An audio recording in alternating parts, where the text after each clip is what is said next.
আমার মনে হয় যে অলমোস্ট সব মেয়েদেরই ক্রাশ। উনি তো এগুলাতে দক্ষ, উনি তো যে কোনো সিনই অনেক সুন্দর করে ফেলেন। জুটি প্রথাটা আমরা দেখেছি হঠাৎ করে সিন্ডিকেটে রূপান্তরিত নিতে, কিন্তু যারা দেখেন এক্সপিরিয়েন্স করেন তাদের কাছে ভালো লাগলে সেটা আসলেই মন ছুঁয়ে যায়।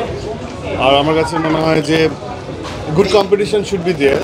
একটা তো কম্পিটিশন হিডেন, একটা গুড কম্পিটিশন তো থাকবেই। আমি আমার জায়গা থেকে যেটা সবচেয়ে পজিটিভ সেটা হচ্ছে যে যতগুলো ছবি আসছে সবগুলোই ডিফারেন্ট জনরার। তো আমার কাছে মনে হয় যে তারা একটা ছবি এক্সপিরিয়েন্স করে আরেকটা ছবি দেখতে যে বোর ফিল করবে তা না। আমি তো দায়িত্ব বোধের জায়গা থেকে বা একটা দায়িত্ব নিয়ে কাজ করি, তো সেই জায়গা থেকে দর্শক নন্দিত হচ্ছে, সেটা আমার অবশ্যই ভালো লাগছে। ঈশো ভাইয়ের সাথে কাজ করতে চাইবে না কে? এরকম একজন নিখুঁত, পরিপক্ক এবং সাবলীল অভিনেতা যিনি আমার মনে হয় যে অলমোস্ট সব মেয়েদেরই ক্রাশ। হ্যাঁ, তো এবং তার অলমোস্ট সবাই তার ফ্যান, সবাই তার অভিনয় অনেক পছন্দ করেন, অভিনেতা হিসাবে তাকে বেশি পছন্দ করেন। তো সেই জায়গা থেকে অবশ্যই আমি অনেক লাকি আমি তার সাথে কাজ করতে পেরেছি।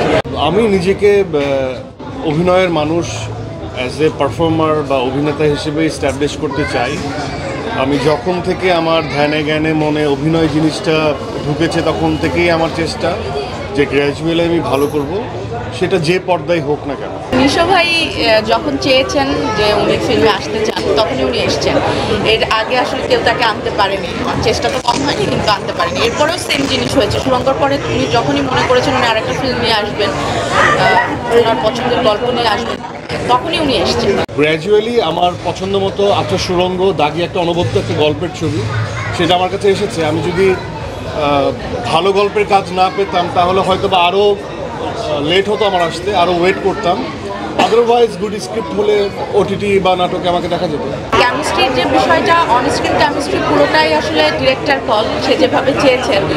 আর অভিনেতাদের এতটুকু তো কোয়ালিটি থাকতেই হয় যে যখন যে সিন করবে ওই সিনটা যেন পর্দায় যখন দেখবে তখন যেন ওই বিশ্বাসযোগ্যতা সিনটার মধ্যে থাকে। সেই জায়গা থেকে বিশ্বাসযোগ্য করার জন্য যতটুকু রোম্যান্স, যতটুকু ওই সিনের মধ্যে ইনভলভমেন্ট দরকার ছিল ততটুকু আমি আমার জায়গা থেকে চেষ্টা করেছি। আর উনি তো এগুলোতে দক্ষ, উনি তো যে কোনো সিনই অনেক সুন্দর করে ফেলেন। বিভিন্ন সময় আমরা এক্সপিরিয়েন্স করেছি যে জুটি প্রথাটা আমরা দেখেছি হঠাৎ করে সিন্ডিকেটে রূপান্তরিত নিতে। অনেকেই বলতো যে তারা এক হয়ে কাজ করে, এটা জুটি না। তো আমার কাছে সবসময়ই মনে হয় যে এই যে জুটিটা হয়ে ওঠা এটা একটা ব্লেসিংস। এটা অনেক বছর ট্রাই করেও কিন্তু একটা জুটি আসে।